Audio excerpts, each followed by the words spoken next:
재활약과의 서한길입니다.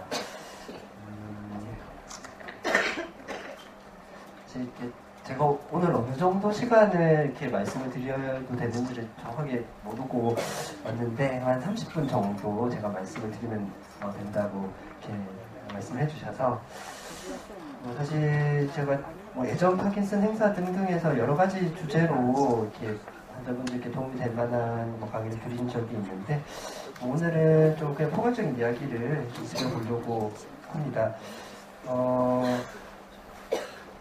제가 얼핏 포스터에 보니까 오늘 운동 프로그램에 대한 소개가 이미 있었던 것 같은데 맞나요? 예, 그렇죠. 사실 그래서 제가 칸쿤님이 혹시 여기 계신? 네, 알겠습니다. 사실 제가 카페 회원은 아니라서 전체적인 내용은 못 봤지만 많은 좋은 이야기들을 많이 들려주시는 것 같아서 사실 또 제가 또 더 이렇게 첨언을 하는 게 얼마나 큰 도움이 될까 싶기도 하고요. 어쨌든 좀 포괄적인 이야기들을 좀 드리면서 그리고 또 여기 계신 분들 중에 제가 재활의학과에서 또 뵀던 낯익은 분들도 좀 계신 것 같아요. 혹시 또 더 좀 논의가 필요하시다고 생각되는 분들 있으시면 재활의학과 외래로 언제든지 방문해 주시면 같이 고민해 드리도록 하겠습니다. 사실 너무 다 경험하고 계신 증상들이라서 제가 부연을 할 필요가 별로 없지 않을까 싶긴 합니다만 파킨슨병의 주증상들 잘 알려져 있죠. 떨림이라던가 자세가 구부정해지고 뻣뻣해지고 관절이 굽혀지고 종종 걸음을 하게 됩니다. 느린 움직임, 균형장애로 인해서 자주 넘어지고 이런 많은 문제들이 발생을 하게 됩니다. 사실 이제 주요한 이런 운동 증상들 중에 많은 부분을 전범석 교수님 포함해서 여러 신경과 교수님들께서 약물 치료를 하시거나 때로는 수술적인 치료를 하셔서 해결이 잘 됩니다. 크게 일상생활에 지장 없이 꽤 오랜 기간 동안 잘 지내시는 분들도 종종 제가 보고 있는데 하지만 이런 여러 가지 동반 증상들이 잘 해결이 되지 않는 분들이 많습니다. 약에 반응하지 않는 그런 증상들도 많고요. 보행 동결, 낙상, 삼킴 장애, 통증 이런 문제들은 사실 많은 파킨슨병 환자분들 혹은 파킨슨 증후군 환자분들이 겪으시는데 일반적인 약물 치료만으로는 잘 해결이 되지 않습니다. 재활의학과에서 도와드리려고 노력을 최선을 다해서 하고 있고 물론 100% 완벽하게 해결해 드리지는 못하지만 조금 편하게 지내실 수 있도록 도움을 드리려고 노력을 하고 있습니다. 사실 이제 운동과 재활 두 가지 측면이 있습니다. 운동이라고 하면 우리가 일상에서 이제 신체 활동을 꾸준히 하는 것이죠. 요거는 꼭 아주 구체적인 기술이 필요하지는 않습니다. 많이 걷거나 수영을 하거나 자전거를 타거나 아니면 요즘에는 그런 스포츠 댄스 아니면은 이제 태극권 같은 무술 이런 것들도 파킨슨병 환자들의 기능 유지에 도움이 된다는 연구들이 나오고 있기 때문에 그런 일반적인 운동들도 다 필요한 부분이 되겠습니다. 하지만 균형을 많이 잃으신다거나 아니면 병이 좀 진행을 해서 종종 걸음이 너무 심하다거나 이런 단계가 되셨을 때 혼자서 운동을 하기는 좀 위험하거나 방법을 몰라서 어려우신 분들도 많이 계신데요. 그럴 때는 좀 전문적인 이런 재활의학과 의사나 물리치료사의 도움 하에서 기능적인 재활을 하실 필요가 있습니다. 이거를 통해서 이제 기능을 잘 유지하고 삶의 질을 높이는 게 이제 근본적인 재활과 운동의 목표가 되겠는데요. 하지만 최근의 문헌들을 보면은 이 이상의 좀 더 근본적인 효과가 있지 않은가 얘기를 하고 있습니다. 운동치료에 대해서 글쎄 아시는 분일지도 모르겠습니다. 이게 저도 조선일보에서 그 기사를 얼핏 보고 방송에서도 한번 출연을 하셔서 얘기를 들어보면은 이제 굉장히 통증도 심하고 플럭추에이션 그러니까 일중 증상의 변동도 굉장히 많았던 분이신 것 같습니다. 이제 108배를 매일 하면서 증상이 굉장히 많이 좋아지셔서 이제 우울증도 극복하고 나중에 마라톤도 하시게 됐다는 그런 기사였는데 보면은 체조와 스트레칭을 한 다음 20분간 108배 이것을 매일 오전에 했다는 이런 소식이었는데요. 제가 생각하기에는 이제 108배가 파킨슨병 환자분들한테 특별히 좋은 운동인가 하면 사실 꼭 그렇지는 않습니다. 이게 허리를 굽히는 동작이 많은데 많은 분들이 허리가 좀 구부정해지시기 때문에 108배가 썩 권장되는 운동은 아니지만 제가 생각하기에는 매일같이 꾸준히 이런 운동을 했다는 게 중요했던 게 아닌가 생각을 합니다. 운동이 필요한 이유, 안 쓰면 더 나빠지기 때문입니다. 뭐 가만히 있어도 사실 노화가 진행되면서 기능 점점 떨어지기 마련인데 이제 파킨슨병 환자분들이 이제 아무래도 신체 활동을 하기 어려워지기 때문에 더 집에만 계시고 쓰지 않고 하면 좀 더 빨리 이런 노화와 부동에 의한 나쁜 변화들이 나타날 수 있죠. 그다음에 운동을 하게 되면 증상 악화를 지연시킬 수 있다는 이제 연구 결과들이 있습니다. 예를 들면 이제 2015년도에 나온 연구 결과이기는 한데 굉장히 강도 높은 운동을 했습니다. 한 1년에 한 달 정도를 아예 병원에 입원을 해서 하루에 3시간 이상 강도 높게 재활 운동을 했습니다. 그렇게 했더니 1년에 한 달 정도씩만 입원을 해서 했는데도 불구하고 2년 동안 이렇게 추적을 해보면 약물 복용량이 일반적인 관리만 받은 환자분에 비해서 별로 늘어나지 않은 걸로 결과가 나온 바가 있습니다.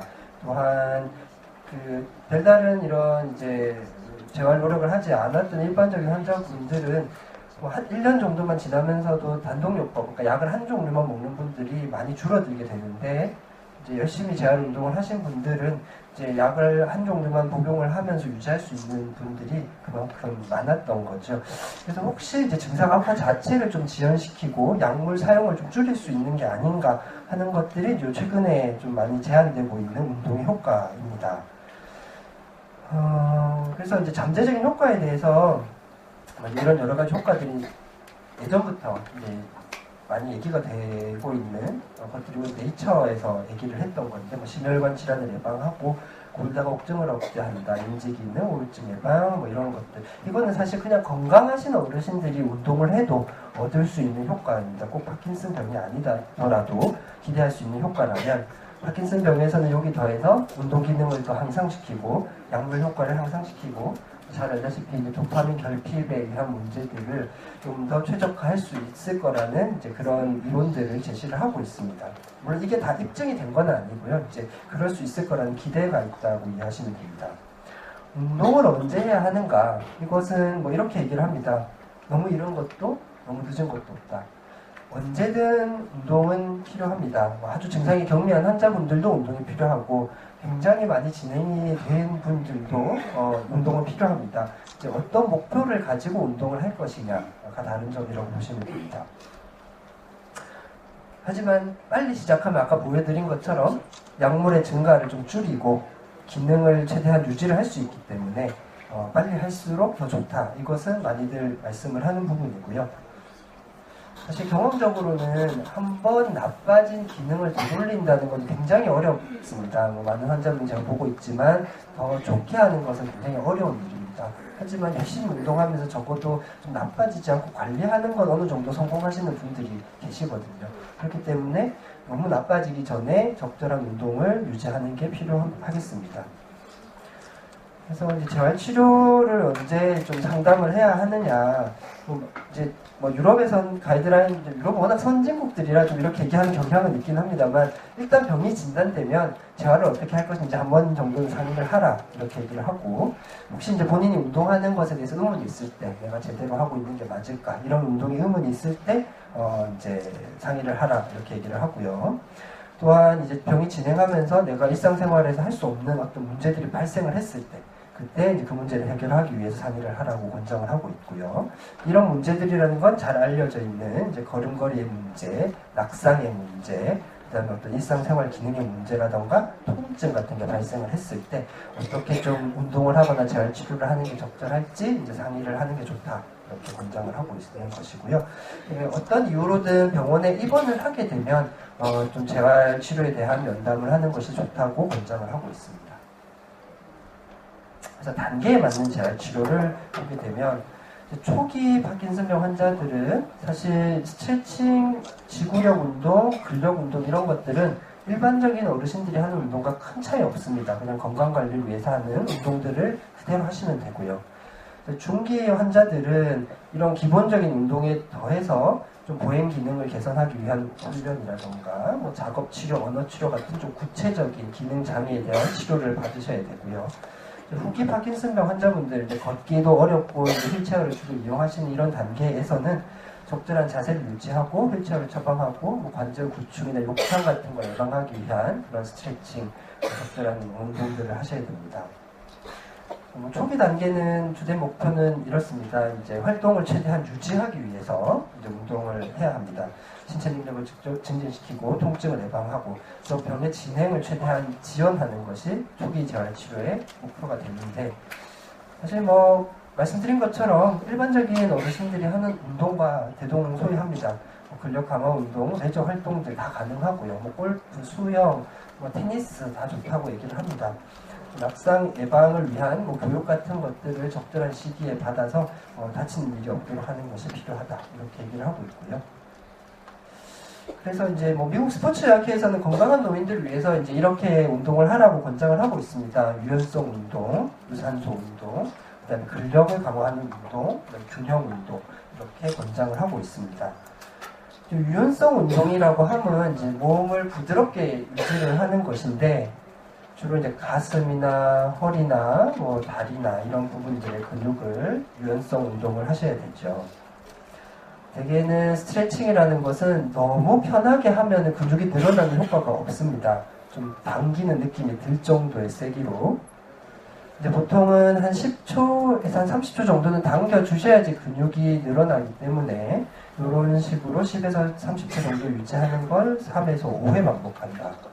그다음에 최소 주 2회 이상, 가능하면 매일 하는 것이 효과가 좋다, 이렇게 얘기를 하고 있고요.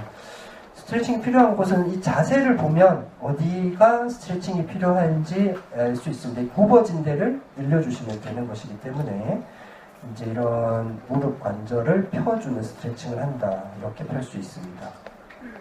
그 다음에 이런 식으로도 펼 수가 있겠죠. 이렇게 굽어지는 허리를 펴기 위한 운동을 이런 식으로 할 수가 있습니다. 저희가 굉장히 많이 강조드리는 건데, 대부분의 환자분들이 이런 식으로 자세가 앞으로 굽어지게 되면서 척추의 퇴행성 변화, 요통 많이 호소하게 되기 때문에 초기부터 이렇게 허리를 쭉 펴는 스트레칭을 많이 권장을 드립니다. 이런 식으로 하실 수 있고요. 그 다음에 이제 이쪽 관절, 고관절을 이런 식으로 스트레칭 하는 것도 가능하겠습니다. 사실 이런 것에 대한 좀 더 구체적인 자료나 교육은 뭐 필요하시면 재활의학과를 방문하시면 언제든지 저희가 안내해 드리고 있고요. 원하는 근육이 당겨지는 느낌이 들게 하시되, 반동을 주는 건 손상의 위험이 있습니다. 이게 잘 안 된다고 해서 이렇게 팍팍 이렇게 당기시게 되면은 오히려 통증을 유발할 수 있기 때문에 반동을 주지 않고 천천히 하시는 게 중요하겠습니다. 유산소 운동이라는 것은 말 그대로 약간 이제 그 산소를 소모하는 운동이니까 호흡이 좀 가빠지고 심박수가 좀 빨라지는 이런 형태, 땀이 좀 나는 이런 형태의 운동이 되겠습니다. 뭐 자전거 이런 운동기구 타기가 대표적인 운동인데요. 대개는 걷기, 실내용 자전거, 뭐 수영 이런 것들이 다 가능하겠고요. 이제 이건 약간 힘들어야 됩니다. 너무 편안하게 걷거나 자전거를 탄다면은 뭐 유산소가 되지는 않습니다.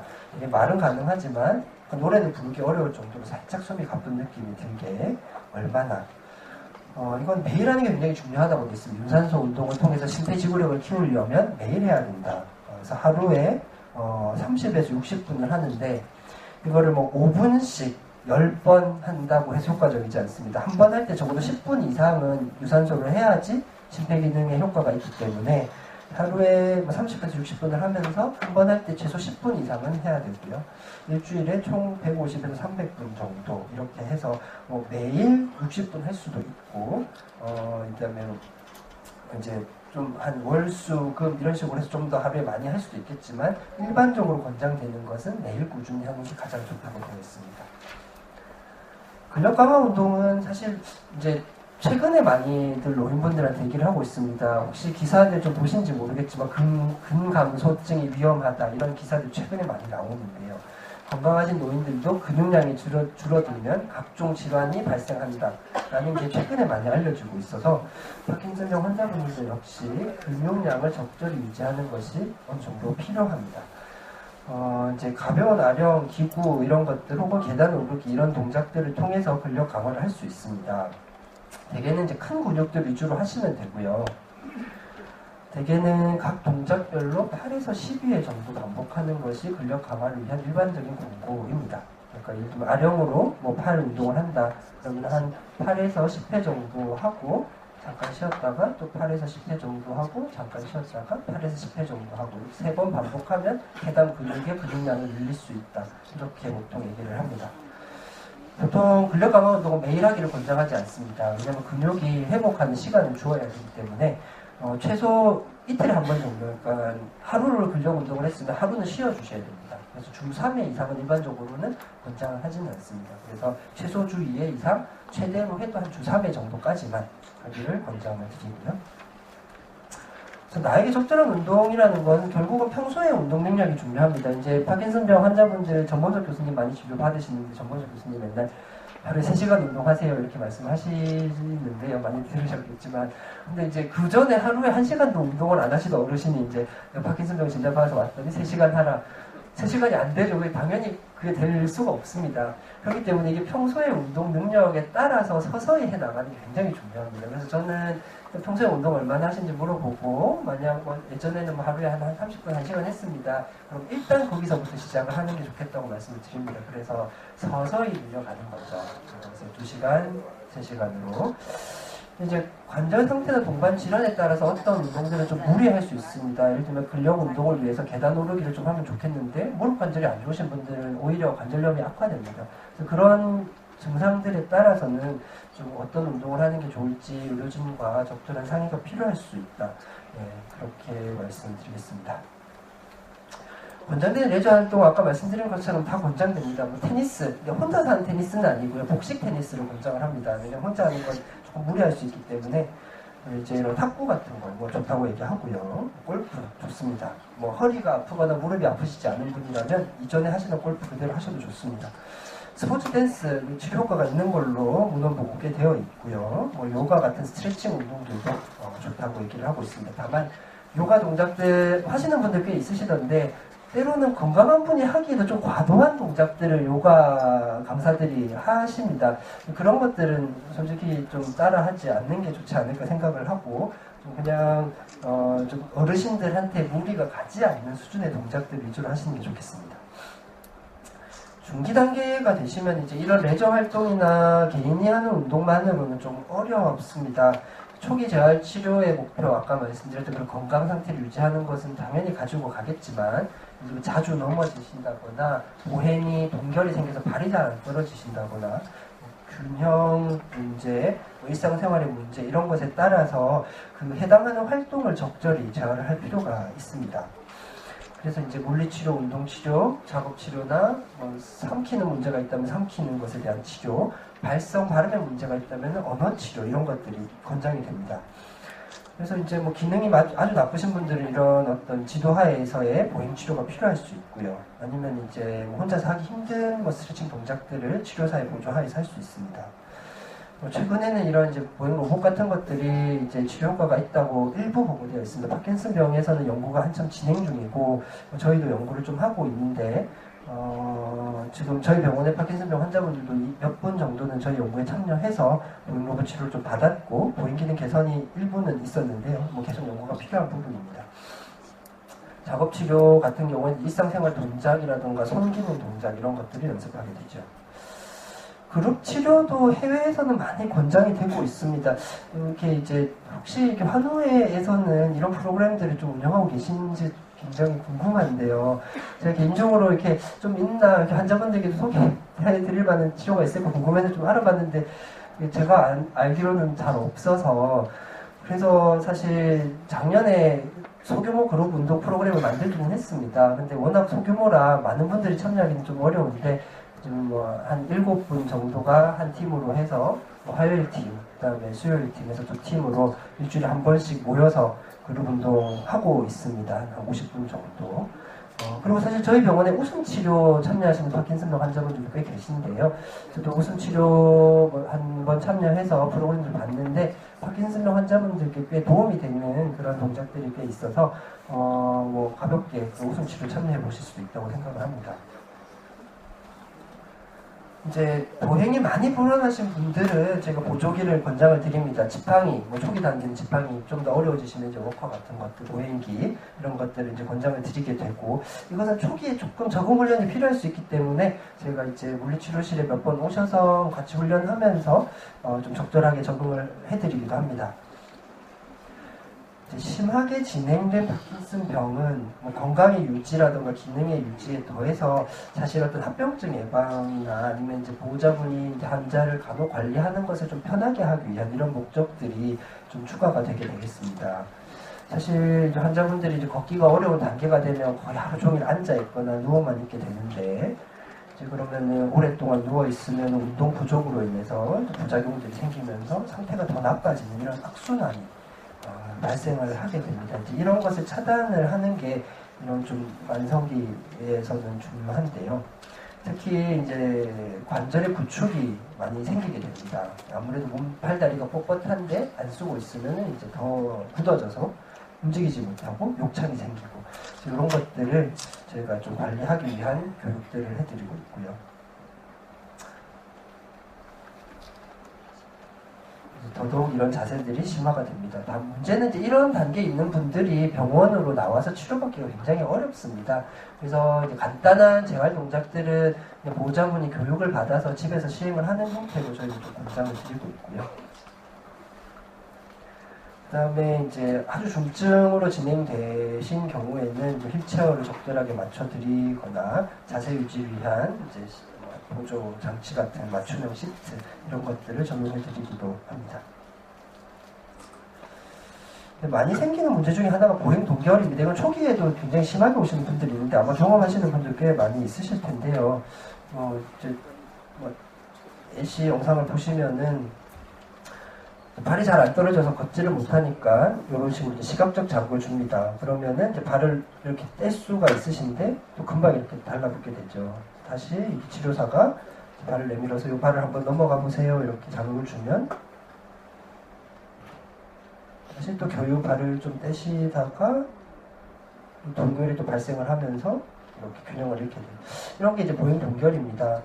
그래서 이제 이런 보행 동결이 발생하시는 분들은 사실 낙상이 많이 생겨서 다쳐서 오시는데, 그래서 이제 저희가 이런 것들을 개선하기 위해서 요령들을 좀 교육해드리고 있습니다. 그래서 이제 사실 보행이란 건 굉장히 습관적인 동작인데, 이제 이런 습관성인 동작이 망가졌을 때는 좀 집중을 통해서 인지적인 노력을 통해서 극복하는 게 좀 필요한데, 제일 중요한 게 이제 시각적, 청각적 신호들이 효과가 상당히 좋습니다. 일단 집중이라고 하는 것은 걷는 것만 생각을 하는 겁니다. 그러니까 이분들이 자동적으로 걷는 게 잘 안 되니까 걸을 때 뭐 다른 대화를 한다거나 정신을 딴 데 두게 되면은 보행이 좀 어려워지는 경우가 많기 때문에 항상 크게 걷는 생각을 하고 무릎을 높게 높게 들어 올리는 이런 동작, 혹은 내가 가려고 하는 방향에 있는 목표 지점을 명확하게 인식을 하고 거기를 향해서 가려는 이런 집중력들이 그 증상 개선에 도움이 됩니다. 그리고 이제 돌 때 많이 넘어지시기 때문에 제자리에서 돌기보다는 이런 식으로 홀을 그려서 도는 것을 많이 권장을 드리고 있고요. 그 다음에 이제 만약 자기가 본인이 의자에서 일어나서 걸으려고 하는데 발이 잘 안 떨어지는 동결이 나타난다. 그러면은 빨리 가야지 하면 몸만 앞으로 기울어지면서 더 넘어지십니다. 그럴 때 이제 제가 보통 잠깐 한숨을 고르고 좀 몸을 좌우로 흔들거나 아니면 제자리 걸음을 좀 해보거나 무릎을 좀 크게 이렇게 떼본다거나 이제 뒤로 오히려 한 발쯤 뗐다가 다시 앞으로 가본다거나 이런 식의 어떤 준비 동작들을 조금 하고 걸으시는 게 도움이 된다고 많이 말씀을 드리고 있습니다. 시각적, 청각적 자극이 도움이 되시는 환자분들이 분명히 있습니다. 그래서 메트로놈 같은 걸 이용해서 뭐 똑딱 똑딱 하는 소리에 맞춰서 걸으시는 거죠. 그렇게 하면 좀 발이 잘 떨어지시는 분들이 있습니다. 훈련 목적으로 할 수도 있고 아니면은 실제로 이제 걸을 때 그렇게 해서 보조를 받는 분들도 있습니다. 그래서 뭐 음악에 맞춰서 걷기 연습하는 뭐 그런 형태로 하시는 분들도 있고요. 아니면 옆에 있는 보호자가 하나 둘 이런 식으로 좀 어떤 청각적인 자극을 좀 주어서 좀 잘 걷게 되면 그 뒤로는 자극을 또 안 줘도 또 쭉 가시거든요. 그런 식으로 극복하는 방법도 있습니다. 시각 자극이라는 건 이렇게 바닥에 선 같은 것들을 보고 걷는 건데 이런 걸 밟으면서 걸으면 발이 잘 떨어지기 때문에 이런 것들 이용할 수 있고 뭐 집에 테이프를 좀 붙여놓는 분들도 있는데 뭐 이런 레이저가 나오는 이런 지팡이 같은 것들을 구입해서 쓰실 수도 있다고 돼 있지만 사실은 가격이 좀 불필요하게 비싼 경향이 있습니다. 이런 식으로 막대가 나오는 지팡이 이런 것들도 있는데요. 제가 아는 환자분 한 분은 이제 보좌분이 발견을 하셨다 이러면서 찾아오신 건데 그냥 길은 보행동결 때문에 잘 못 걷는데 집에 들어가는 이런 계단은 굉장히 잘 걸으신다는 거죠. 그래서 찾아봤더니 이제 보행동결에 시각자극이 중요하다 해서 지팡이를 사보려고 했더니 가격이 너무 비싸서 그래서 이게 스타벅스 빨대를 이렇게 연결을 해가지고 이걸 만드셨다고 하더라고요. 그래서 동영상을 보내주셨는데 보행동결이 생기면 이렇게 해서 넘어가시면 잘 걷게 이렇게 하시다가 나중에는 지팡이 끝에 요만큼만 달아서 이렇게 넘어가는 걸로 해도 잘 걸으시더라고 이렇게 영상을 보내주신 적이 있는데요. 그러니까 뭐 제가 생각하기에는 뭐 70만 원짜리 지팡이를 꼭 살 필요가 있는가 이런 식의 어떤 간단한 생활 요령을 이용해도 좀 극복이 가능하지 않은가 이렇게 생각을 합니다. 네. 이제 전반적인 내용과 보행에 대한 내용을 좀 말씀을 드렸습니다. 제가 예상했던 시간이 되어서 설명을 여기 정도까지 드리도록 하고 혹시 좀 평소에 궁금하셨던 점이나 설명드린 내용에 대해서 좀 궁금하셨던 점 있으신지 여쭤볼 겁니다.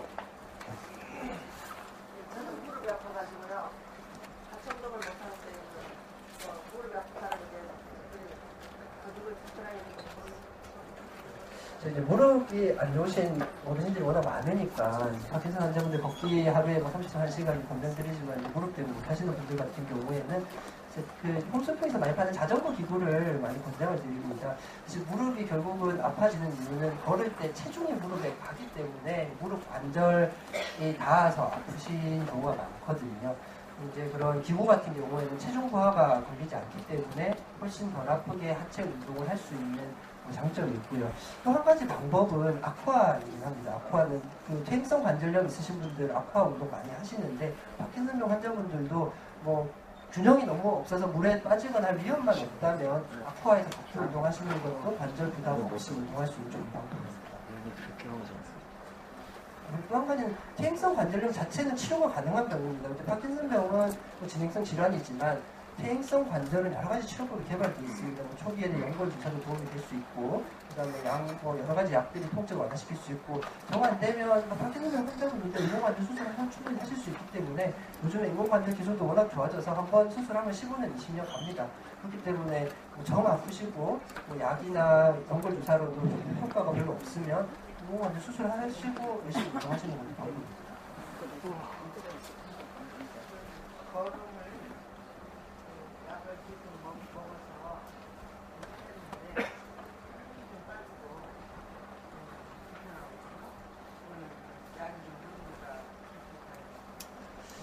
뭐 약에 대해서는 좀 후에 오실 정범석 교수님께서 워낙 전문가셔서 제가 말씀드리기 좀 어려운 문제인데요.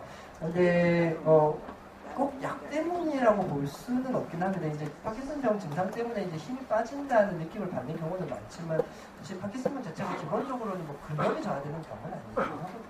그렇기 때문에 꼭 약의 부족 때문에 그런지는 좀 생각해 봐야 되는 부분이라고 생각을 하고, 하지만 어쨌든 재활운동이라는 것은 원인이 뭐든 이게 파킨슨병 때문이든 약 때문이든 근력이 약하다면 좀 아까 말씀드린 근력 강화 운동을 하체에 적절히 하는 게 분명히 필요합니다. 기구를 이용하거나 기구가 없으면은 맨손으로 가볍게 얼굴을 만졌다가 일어나는 운동 같은 것들은 충분히 하체 운동을 위해서 할 수 있고요. 구체적인 자료들은 필요하시면 저희가 재활의학과에서 나눠드리고 있습니다.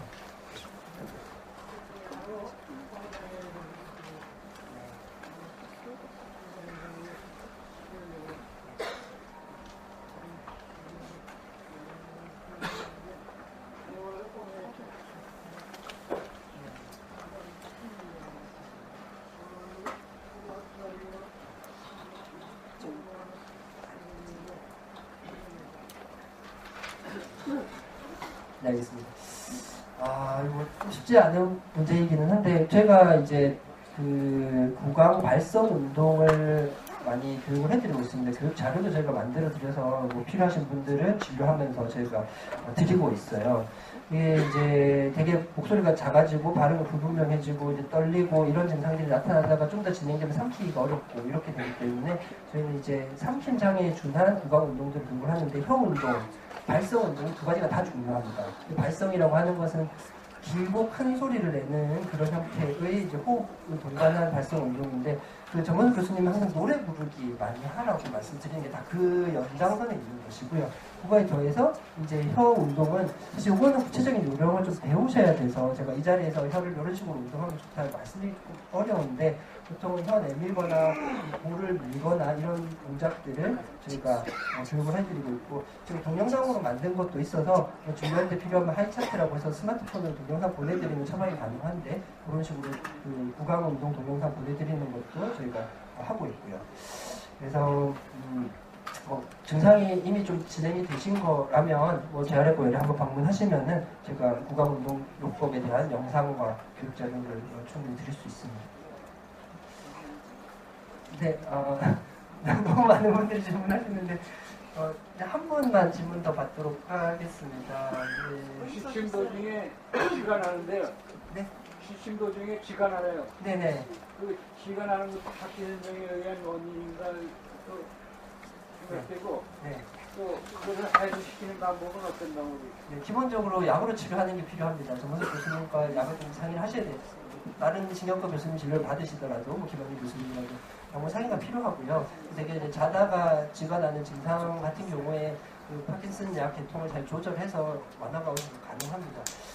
재활의학적인 측면이라면 수면하기 전에 뭉치는 근육을 적절하게 마사지나 스트레칭 혹은 온찜질 같은 거를 좀 하고 주무시면 도움이 될 수 있고요. 그렇지만 일단은 첫 번째는 약이고요. 약을 먼저 잘 조절하는 게 먼저고 그래도 계속 자주 쥐가 나면은 아까 말씀드린 그런 물리 운동, 스트레칭 이런 것들을 적절히 수면 전에 하시면 좋다는 말씀드립니다. 네, 제가 이제 여기까지만 말씀드리고 간단하게 한 가지 말씀만 드리겠습니다. 이게 저희가 진행하고 있는 아까 말씀드린 로봇 보조 보행器연구입니다. 파킨슨병 환자분들 대상으로 이제 저희가 가지고 있는 보행 재활 로봇을 적용을 해서 보행 기능이 개선되는지 보는 임상 연구를 진행 중에 있기 때문에 요거는 특발성 파킨슨병, 다른 파킨슨 증후군은 아니고 이제 특발성 파킨슨병으로 진단되신 분 중에 보행 기능이 좀 떨어지신다고 생각되는 분들은 참여가 가능하니까 혹시 관심 있으시면은 재활의학과로 한번 연락을 주시거나 방문해 주시면 좋겠습니다. 네, 여기까지 말씀드리겠습니다. 감사합니다.